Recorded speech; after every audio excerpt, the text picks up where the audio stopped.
ഇനിയൊന്നായി വിളിക്കുക നമ്മൾ Bahar Bahar Bahar Bahar art fest സിന്ദാബാദ് Bahar Bahar Bahar Bahar art fest സിന്ദാബാദ് Bahar Bahar Bahar Bahar art fest.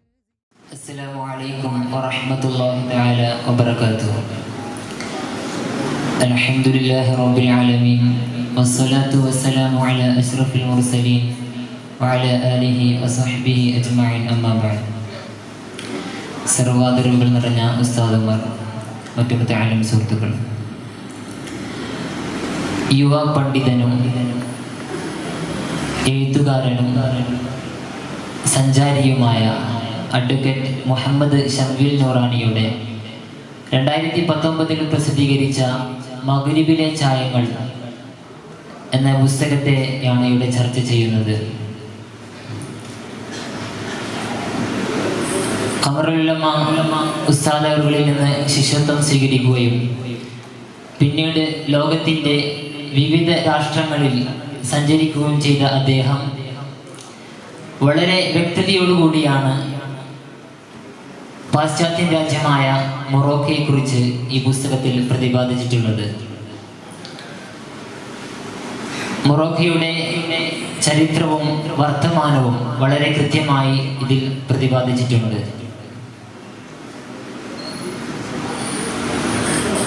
മറ്റു പുസ്തകങ്ങളെ അപേക്ഷിച്ച് യാത്രാ വിവരണ പുസ്തകം എന്ന് പറയുമ്പോൾ ആ യാത്രികൻ പോകുന്ന ഓരോ സ്ഥലങ്ങളിലേക്കും നമ്മെ കൊണ്ടുപോകുന്നു. യാത്രയെക്കുറിച്ച് പറയുകയാണെങ്കിൽ മഹാനായ ശാഫഈ ഇമാം ഒഴുകുന്ന വെള്ളത്തിനോടാണ് ഒരു യാത്രികനെ ഉപമിച്ചത്. ഒരു യാത്ര ചെയ്യുമ്പോൾ നമ്മുടെ ചിന്താമണ്ഡലം വികസിക്കുന്നു. നമ്മുടെ ബുദ്ധിയിലും ചിന്തയിലും ഉണ്ടായിരുന്ന ഒരുപാട് തെറ്റിദ്ധാരണകൾ യാത്രയിലൂടെ തിരുത്തിക്കളയുന്നു. അദ്ദേഹം ഈ പുസ്തകത്തിൽ പ്രതിപാദിച്ചിട്ടുള്ളത് മൊറോക്കയെ കുറിച്ചാണ്. മൊറോക്ക എന്ന് പറയുമ്പോൾ വിജ്ഞാനം കൊണ്ടും സംസ്കാരം കൊണ്ടും വിശുദ്ധരുടെ സാന്നിധ്യം കൊണ്ടും അനുഗ്രഹീതമായ ഒരു നാടാണ് മൊറോക്കോ. മൊറോക്കയിൽ നിരവധി പണ്ഡിതന്മാരാണ്, മഹാരഥന്മാരാണ് അവിടെ കഴിഞ്ഞു പോയിട്ടുള്ളത്. നിരവധി മഹത്തുക്കൾക്ക് ജന്മം നൽകിയ ഒരു നാട് കൂടിയാണ് മൊറോക്കോ. മൊറോക്കയെ കുറിച്ച് പറയുമ്പോൾ പറയാതിരിക്കാൻ വയ്യാത്ത രണ്ട് നഗരങ്ങളാണ് മൊറോക്കയിലെ സാംസ്കാരിക നഗരിയായ മറാക്കിഷും അതുപോലെ തന്നെ അവിടുത്തെ ആത്മീയ നഗരിയായ ഫേസ് എന്ന നഗരവും. വളരെയേറെ മഹത്തുക്കളെയും ഇസ്ലാമിക പാരമ്പര്യത്തെയും ലോകത്തിന് സമ്മാനിച്ച ഒരു നഗരിയാണ് മറാക്കിഷും ഈ ഫേസ് നഗരവും.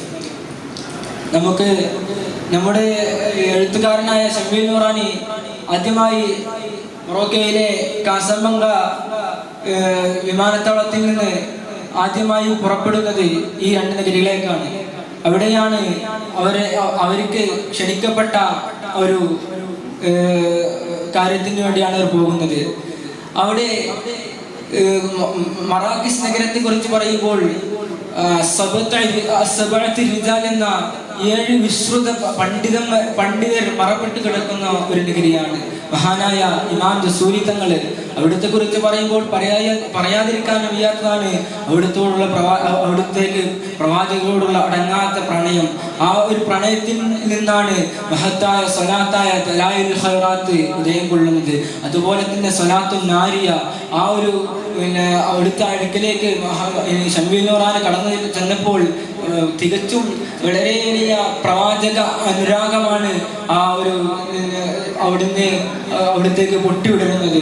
മഹാനായ എ.പി. ഉസ്താദ് അവിടുന്ന് പറഞ്ഞ് ഈ ഒരു മഹാന്റെ ചാരത്തിൽ നിന്ന് പുറപ്പെടുമ്പോൾ തികച്ചും ഹബീബായ സല്ലല്ലാഹു അലൈഹി വസല്ലമ തങ്ങളോടുള്ള പ്രേമം, അവിടുത്തോടുള്ള ഇഷ്ക് നമ്മിൽ പൂർണ്ണമായിട്ടായിരിക്കണം നാം ഇവിടുന്ന് മടങ്ങേണ്ടത്. കാരണം മഹാനായ ഇമാം ജസൂരി തങ്ങൾ അത്രമാത്രമാണ് അവിടുത്തോടുള്ള പ്രവാചകരോടുള്ള ആ സ്നേഹത്തിന്റെ മാതൃക നമുക്ക് കാണിച്ചു തന്നത്. അതുപോലെ തന്നെ പറയാതിരിക്കാൻ വയ്യാത്തൊരു മഹാനാണ് മഹാനായ ഇമാം സബുദ്ദീൻ തങ്ങൾ ആ മഹാന്റെ അരികിലേക്ക് പോയപ്പോൾ അവിടുന്ന് AP ഉസ്താദിനെ കൊണ്ട് ഒരു അനുഭവം വിവരിക്കുന്നുണ്ട്. മഹാനായ ഈ സബുദ്ദീൻ തങ്ങൾ അവിടുത്തെ ജീവിതം എടുത്തു നോക്കുമ്പോൾ ചെറുപ്രായത്തിൽ തന്നെ അവിടുത്തെ പിതാവ് മരണപ്പെട്ടവരാണ്. അങ്ങനെ ആ ഉമ്മ അദ്ദേഹത്തെ നെയ്ത്തുശാലയിലേക്ക് തയ്യൽ പഠിക്കുന്നതിന് വേണ്ടി പറഞ്ഞയക്കുകയാണ്. പക്ഷേ മഹാനായ സബുദ്ദീൻ തങ്ങൾ അവിടേക്ക് നെയ്ത്തുശാലയിലേക്ക് പോകുമ്പോഴും അവിടുന്ന് പുറപ്പെടുന്നത് അവിടുത്തെ ആ നാട്ടിൽ ഉള്ള ഒരു മഹാനായ ഒരു പണ്ഡിതന്റെ ചാരത്തേക്കാണ്. അവിടെ പോയി എഴുതി നുകരാനാണ്. അങ്ങനെ ഈ നെയ്ത്തു പഠിപ്പിക്കുന്ന അദ്ദേഹം ഈ ഉമ്മയോട് പരാതി പറയുകയാണെന്ന് അദ്ദേഹം ഇവിടെ വന്ന് നെയ്ത്തിന് വരുന്നില്ല, മറിച്ച് അദ്ദേഹം ഈ ഒരു മഹാന്റെ അരികിലേക്ക് ഇങ്ങനെ പോവുകയാണെന്ന് പറയുമ്പോൾ ഉമ്മ തിരിച്ച് മകനെ വീണ്ടും ഈ നെയ്ത്തുശാലയിലേക്ക് പറഞ്ഞയക്കുകയാണ്. പക്ഷേ മഹാനവരോട് ഇൽമിനോടുള്ള അഭിനിവേശം കൊണ്ട് ആ നെയ്ത്തിനോട് ഒരു കൂറ് കാണിക്കാതെ അദ്ദേഹം വീണ്ടും ഈ നെയ്ത്തുശാലയിലേക്ക് പോയി. അവസാനം ആ മഹാനായ പണ്ഡിതൻ ഉമ്മയുടെ ചാരത്ത് വന്ന് പറയുന്നു. ആ ഉമ്മയോട് പറയുകയാണ്, ഉമ്മ നിങ്ങൾക്ക് നിത്യചെലവിനുള്ള തുക ഞാൻ നൽകാം. ഈ മോന് ഇൻഷാ അല്ലാഹ് ഭാവിയിൽ വലിയ ഒരു പണ്ഡിതനായി തീരാനുള്ളതാണ്. ഈ മോനെ നിങ്ങൾ ഇൽമിന്റെ ലോകത്തേക്ക് പറഞ്ഞു വിടണമെന്ന് പറയുമ്പോൾ ആ ഉമ്മ അങ്ങനെ ആ മഹാന്റെ കൂടെ മകനെ പറഞ്ഞയക്കുകയാണ്. അങ്ങനെയുള്ള ആ മഹാന് വളർന്ന് പന്തലിച്ച് നിരവധി സൂഫി ത്വരീഖത്തുകളുടെ ശൈഖായി മാറുകയും അവിടുന്ന് ധാരാളം മാതൃകകൾ ലോകത്തിന് കാണിച്ചു തരികയാണ്. അവിടുന്ന് അവിടുത്തെ പ്രത്യേകത എടുത്തു പറയുകയാണെങ്കിൽ ആ മഹാന്റെ ചാരത്ത് ആ ഒരു മൗസോളിയം എന്നാണ് സിയാറത്ത് കേന്ദ്രങ്ങൾക്ക് അവിടെ പ്രത്യേകിച്ച് പറയുന്നത്. ആ മൗസോളിയത്തിന് ചുറ്റും നിരവധി പാവങ്ങൾ അവിടത്തേക്ക് ആ ചാരത്ത് വന്നിരിക്കും. അവർക്കുള്ള ഭക്ഷണമെല്ലാം ആ ഒരു ചാരത്ത് നിന്ന് അവിടെ വരുന്നവരെന്താണ് ആ മഹാന്റെ പാത പിന്തുടർന്ന് അവർക്ക് നൽകുകയാണ്. ആ മഹാന് അത്രമാത്രം പാവങ്ങളെ സ്നേഹിച്ചവരായിരുന്നു. പാവപ്പെട്ടവർക്ക് ഭക്ഷണശാലകൾ തന്നെ ആ മഹാന്റെ ജീവിതകാലത്ത് നിർമ്മിച്ചു നൽകി നിരവധി പേരെ ഭക്ഷണം കഴിപ്പിക്കുമായിരുന്നു. അങ്ങനെയുള്ള മഹാന്റെ ചാരത്തിൽ നിന്ന് AP ഉസ്താദ് ഈ ചരിത്രമൊക്കെ പറഞ്ഞ് പുറത്തിറങ്ങി. AP ഉസ്താദ് ചെയ്യുന്നത് എന്താണ്, അവിടെ കൂടിയ പാവങ്ങൾക്കെല്ലാം തൻ്റെ സഹയാത്രികരിൽ നിന്ന് ധാരാളം സഹയാത്രികരിൽ നിന്ന് പണം പിരിച്ചെടുത്ത് ആ പാവപ്പെട്ടവർക്കൊക്കെ വീതിച്ചു നൽകുകയാണ്. അങ്ങനെയുള്ള നിരവധി ചരിത്രങ്ങളാണ് മൊറോക്കോക്ക് പറയാനുള്ളത്. തീർച്ചയായിട്ടും ഈ മൊറോക്കയിലുള്ള ഒരുപാട് പണ്ഡിതന്മാരെ കുറിച്ച് ഈ പുസ്തകത്തിൽ പറയുന്നുണ്ട്. വലിയ വലിയ ലോകം കണ്ട മഹാന്മാരൊക്കെ ജീവിതത്തിൽ അവരുടെ വിജയത്തിനു പിന്നിൽ അവരുടെ മാതാപിതാക്കളാണ്. നേരത്തെ പറഞ്ഞ പോലെ ആ ചരിത്രത്തിലും അത് തന്നെയാണ് വസ്തുത. എന്നതുപോലെ മൊറോക്ക വലിയ പണ്ഡിതന്മാരുടെ ലോകം കണ്ട വലിയ വലിയ ത്വരീഖത്തിൻ്റെയും വലിയ ഉലമാക്കൾ വലിയ പണ്ഡിത സമൂഹത്തിന് ജന്മം നൽകിയ നാടാണ്. എന്നതുപോലെ തന്നെ ലോകത്ത് അറിയപ്പെട്ട പല ഉന്നത വ്യക്തിത്വങ്ങളും ആ മൊറോക്കയിൽ ജനിച്ചതാണ്. ആ മൊറോക്ക ഇന്നും അതിൻ്റെ പേരിൽ അഭിമാനം കൊള്ളുന്നുണ്ട് എന്ന് വേണമെങ്കിൽ നമുക്ക് പറയാം. കാരണം ഇബ്നു ബത്തൂത്ത ലോകത്തിലെ സഞ്ചാരികളിലെ രാജകുമാരിൽ നിന്ന് അറിയപ്പെടുന്ന അദ്ദേഹത്തിൻ്റെ ഈ ലോകം മുഴുവനും ചുറ്റിക്കറങ്ങുന്നതിലുള്ള അദ്ദേഹത്തിൻ്റെ ആഗ്രഹത്തെ ആദ്യം തന്നെ പ്രോത്സാഹിപ്പിച്ചത് അവിടുത്തെ ഉമ്മയാണ്. എല്ലാവിധ പിന്തുണകളും അദ്ദേഹത്തിന് ഉമ്മ നൽകുന്നുണ്ട്. മാത്രമല്ല അദ്ദേഹം ഒരു സഞ്ചാര സാഹിത്യകാരൻ അല്ലെങ്കിൽ സഞ്ചാര യാത്രികൻ എന്നതിലുപരി വലിയ പണ്ഡിതനായിരുന്നു അദ്ദേഹം. പാഠപുസ്തകങ്ങളിലൊക്കെ ഇന്നത്തെ കാലത്ത് പാഠപുസ്തകങ്ങളിലൊക്കെ ചർച്ച ചെയ്യുന്നത് വേറൊരു ലോകം മുറ്റി കറങ്ങിയ ഒരു സഞ്ചാരി എന്ന നിലയ്ക്കാണ്. പക്ഷേ നമ്മൾ ഈ പുസ്തകം അദ്ദേഹത്തെക്കുറിച്ച് ചർച്ച ചെയ്യുമ്പോൾ അതിലൂടെ ഒന്ന് കണ്ണോടിച്ച് അതിൻ്റെ വസ്തുതകളിലേക്കൊന്ന് ഇറങ്ങുമ്പോൾ ഇബ്നു ബത്തൂത്ത എന്ന പേര് കേൾക്കുമ്പോൾ റഹിമഹു നമ്മൾ പറയേണ്ടി വരുന്ന ഒരു അവസ്ഥയിലേക്ക് മാറുന്നുണ്ട്. കാരണം അദ്ദേഹം ജീവിതത്തിൽ ഏറ്റവും ആഗ്രഹം വെച്ചിരുന്നത് പരിശുദ്ധമായ മക്കയിലേക്ക് പോകണം. മാത്രമല്ല മദീനയിലേക്ക് പോയി ഹബീബായ മുത്തുനബി സല്ലല്ലാഹു അലൈഹി വസല്ലമ തങ്ങളുടെ ചാരത്ത് ചെല്ലണം എന്നൊക്കെ തന്നെയായിരുന്നു. അങ്ങനെ അദ്ദേഹം യാത്ര പുറപ്പെട്ടു, മക്കയിൽ പോയി, മദീനയിൽ മുത്തുനബി സല്ലല്ലാഹു അലൈഹി വസല്ലമ തങ്ങളുടെ ചാരത്ത് ചെന്ന് അദ്ദേഹം സിയാറത്ത് ചെയ്തു. ആ പുസ്തകത്തിൽ പറയുന്നുണ്ട്, അദ്ദേഹം മുത്തുനബി സല്ലല്ലാഹു അലൈഹി വസല്ലമ തങ്ങളെ അവിടുന്ന് സ്വപ്നത്തിൽ പോലും ദർശിച്ചിട്ടുണ്ട്. പാഠത്തിൽ സ്കൂളിലൊക്കെ പഠിപ്പിക്കുന്ന ഇബ്നു ബത്തൂത്തയല്ല നമുക്കപ്പോൾ ദർശിക്കുന്നത്. അങ്ങനെ ഒരുപാട് രാജ്യങ്ങളിലേക്ക് അദ്ദേഹം ദേശാടനം നടത്തുന്നുണ്ട്. അതായത് അദ്ദേഹത്തിൻ്റെ യാത്രകൾക്കിടയിൽ അദ്ദേഹം പുണ്യനഗരങ്ങളായ ബൈത്തുൽ മുഖദ്ദസിലേക്ക് പോകുന്നുണ്ട്, സിറിയയിലെ ഡമസ്കസിലേക്ക് പോകുന്നുണ്ട്. ഇസ്രയേലിലെ ഡമസ്കസ് അവിടെ അദ്ദേഹം പോയ ഒരു സംഭവം ഈ പുസ്തകത്തിൽ വിവരിക്കുന്നുണ്ട്. സിറിയയിലെ ഡമസ്കസ് പള്ളിയിൽ അദ്ദേഹം ഒരു ദിവസം നമസ്കരിക്കാൻ കയറുകയും അവിടെ പ്രസംഗിച്ചു കൊണ്ടിരിക്കുന്ന ഇബ്നു തൈമിയ എന്ന് പറയുന്ന പണ്ഡിതൻ, നമുക്കറിയാം വഹാബികളുടെയൊക്കെ നേതാവായി പലരും പരിചയപ്പെടുത്തുന്ന ഒരു പണ്ഡിതനാണ്, ഒരു മതപണ്ഡിതനായി അറിയപ്പെടുന്ന അദ്ദേഹം ഇബ്നു തൈമിയ. അദ്ദേഹത്തിൻ്റെ പ്രസംഗം കേൾക്കാനിടയായി ഇബ്നു ബത്തൂത്ത. അങ്ങനെ അദ്ദേഹം തൻ്റെ സഞ്ചാരം തുടർന്നു. ആ യാത്രക്കിടയിൽ അദ്ദേഹത്തിൻ്റെ യാത്രാ വിവരണത്തിൽ കൊടുക്കുന്നുണ്ട് ഈ ഇബ്നു തൈമിയുടെ വികലമായ വാദങ്ങൾക്ക് അദ്ദേഹം ഖണ്ഡനം നടത്തുന്നുണ്ട് തൻ്റെ സഞ്ചാര പുസ്തകത്തിൽ. അതിൽ നിന്ന് തന്നെ മനസ്സിലാക്കാം ഇബ്നു ബത്തൂത്ത എന്ന് പറയുന്ന പണ്ഡിതൻ്റെ സഞ്ചാരികനായ അദ്ദേഹത്തിൻ്റെ അറിവിൻ്റെ ആഴം എത്രയാണെന്ന്. അദ്ദേഹത്തിന് ഫിഖ്ഹി കർമ്മശാസ്ത്രത്തിൽ വലിയ പ്രാവീണ്യമുള്ളതായിട്ട് അതിൽ പറയുന്നുണ്ട്.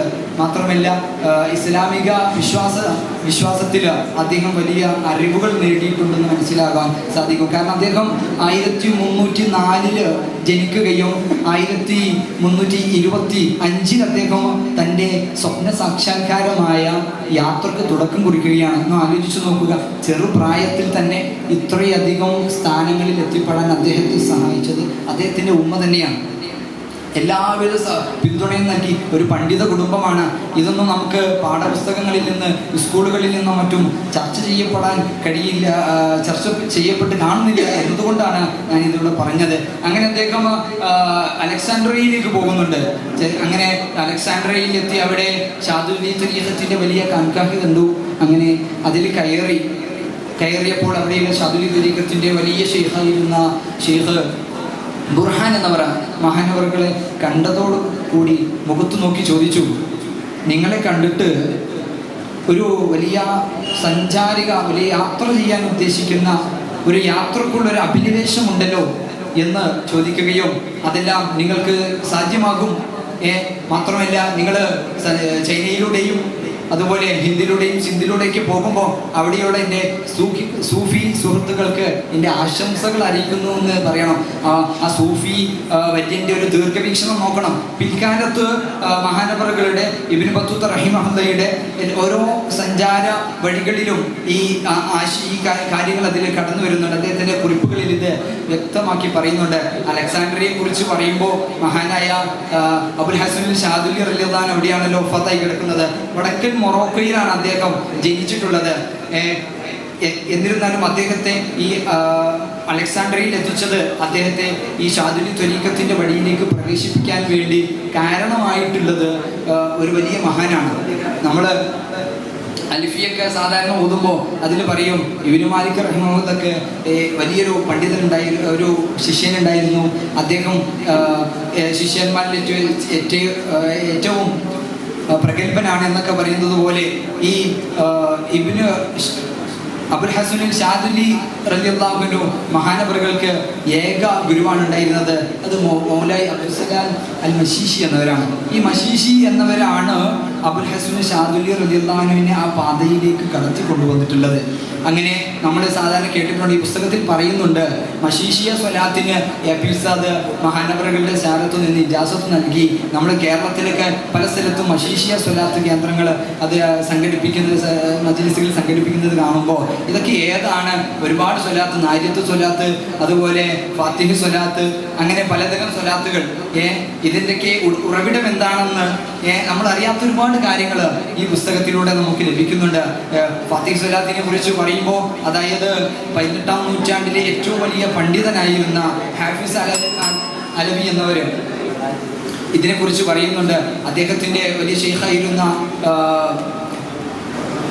ഷെയ്ഖ് തീജാനി എന്നവരിൽ നിന്നാണ് ഈ ലോകത്ത് മുഴുവൻ തീജാനി ത്വരീഖത്ത് കടന്നു വന്നത്. ഞാനിതോടെ പറയാൻ കാരണം എന്താണെന്ന് വെച്ചാൽ, കേരളത്തിൽ വളരെ ചർച്ച ചെയ്യപ്പെട്ട ഒരു വിഷയമാണ്. തീജാനി ത്വരീഖത്ത് വന്ന സമയത്ത് പണ്ഡിതന്മാർ അതിനെല്ലാം എതിർത്തു. അതിൽ വികലമായ വാദങ്ങളുണ്ട്. മക്ബറയിൽ പോകാൻ പാടില്ല, നേർച്ച നടത്താൻ പാടില്ല, അതുപോലെ അങ്ങനെയുള്ള മരിച്ചവരെ വിളിച്ച് പ്രാർത്ഥിക്കാൻ പാടില്ല. ശരിക്കും ഈ പുസ്തകം വായിക്കുമ്പോൾ നമുക്ക് വ്യക്തമാകുന്നത് മഹാനരായ തീജാനി റളിയല്ലാഹുവിൻ്റെ വലിയ ഔന്നിത്യത്തെ കുറിച്ചാണ്. കാരണം അദ്ദേഹത്തിൻ്റെ ജവാഹിറുൽ മഅനി എന്ന് ഇന്ന് കേരളത്തിൽ എത്തിപ്പെട്ട ഈ പണ്ഡിതന്മാർ എതിർക്കാൻ പെടാൻ കാരണമായ ഈ ഒരു സംഭവം എന്താണെന്ന് വെച്ചാൽ അദ്ദേഹത്തിൻ്റെ വലിയ പ്രശസ്ത ഗ്രന്ഥമാണ് ജവാഹിറുൽ മഅനി. ഈ ഗ്രന്ഥത്തെ പിൽക്കാലത്തുള്ള തീജാനി ത്വരീഖത്തിലെ ആളുകൾ ദുർവ്യാഖ്യാനം ചെയ്ത് അതിൽ വികലമായ ആ ദുർവ്യാഖ്യാനം ചെയ്യപ്പെട്ടൊരു ത്വരീഖത്താണ് കേരളത്തിലെത്തിയത്. അതിനെയാണ് പണ്ഡിതന്മാർ എതിർത്തിരുന്നതെന്ന് ഇതിൽ നിന്ന് മനസ്സിലാക്കാൻ എനിക്ക് സാധിച്ചിട്ടുണ്ട്. അതുപോലെ തന്നെ ഈ പുസ്തകത്തിന് മാലിബിലെ ചായങ്ങൾ എന്ന ഒരു നാമകരണം തന്നെ മൊറോക്കയുടെ വ്യത്യസ്ത സംസ്കാരങ്ങളും മൊറോക്കോ എന്ന രാജ്യം തന്നെ വ്യത്യസ്ത വളരെ പ്രകൃതി ഭംഗിയുള്ള അവിടുത്തെ ഓരോ സംസ്കാരങ്ങളൊക്കെ എഴുത്തുകാരൻ കൊണ്ടുവരുന്നുണ്ട്. അപ്പോൾ അദ്ദേഹം യാത്രക്കിടയിൽ ജമാ അൽ ഫന എന്നൊരു നാട്ടിലേക്ക് പോകുന്നുണ്ട്. അവിടെ അദ്ദേഹം തങ്ങുകയും ലോക രാഷ്ട്രസഭ ലോകത്തിൻ്റെ വ്യത്യസ്ത ഭാഗത്തുള്ള ശബ്ദങ്ങൾ ഒരുമിച്ച് കൂടുന്ന സ്ഥലം എന്ന് വിശേഷിപ്പിച്ച സ്ഥലമാണ് ജമാ അൽ ഫന. അവിടെയുള്ള ഓരോ കാര്യങ്ങളും അദ്ദേഹം വിശദീകരിക്കുന്നുണ്ട്. അവിടെ ഒരു ഭാഗത്ത് ഷഹർസാദ് 1001 രാവുകൾ, ഒരു രാജാവ് ആ കഥ കേട്ടതുപോലെ ഒരു ഭാഗത്ത് ഒരു കൂട്ടം ആളുകൾ കഥ കേൾക്കുന്നു, ഒരു കൂട്ടം ആളുകൾ കൈ നോക്കുന്നു. അങ്ങനെ വ്യത്യസ്തമായ സംസ്കാരങ്ങളുള്ള ഒരു നഗരത്തെ കുറിച്ച് അദ്ദേഹം പറയുന്നുണ്ട്. ഇതിൽ നിന്ന് എല്ലാം നമുക്ക് മനസ്സിലാകുന്നത് യാത്രയോടുള്ള അഭിനിവേശം. ഇദ്ദേഹം യാത്ര തുടങ്ങുന്നത് അദ്ദേഹത്തിൻ്റെ ആ തുടക്കം, അദ്ദേഹത്തിന് യാത്രയ്ക്ക് പോകാനുള്ള ആ അടങ്ങാത്ത അഭിനിവേശം. പിന്നെ അവസാനം അദ്ദേഹം പറയുന്നുണ്ട്, എത്ര ഉള്ളിൽ അടക്കി പിടിച്ചാലും ചില വേദകൾ നമ്മുടെ പുറത്തിലേക്ക് കടന്നു വരും. അങ്ങനെ അദ്ദേഹം മഗ്‌രിബിൽ നിന്ന് അദ്ദേഹം യാത്ര പറയുന്ന സന്ദർഭത്തിൽ ആ ഒരു വരികൾ അദ്ദേഹത്തിന് അത്രത്തോളം യാത്രയോട് വളരെയധികം അഭിനിവേശമുണ്ട് എന്ന് നമുക്ക് മനസ്സിലാക്കാൻ സാധിക്കും. ഈ ഒരു പുസ്തകം യാത്രാവിവരണമായതുകൊണ്ട് തന്നെ യാത്രയെ പ്രോത്സാഹിപ്പിക്കുന്ന ഒരുപാട് കാര്യങ്ങൾ ഇതിൽ നമുക്ക് മനസ്സിലാക്കാൻ സാധിക്കും. പിന്നെ മൊറോക്കയുടെ ഒരുപാട് ചരിത്രങ്ങൾ നമുക്കിതിൽ നിന്ന് പഠിക്കാനാകും. അവസാനിപ്പിക്കുന്നു.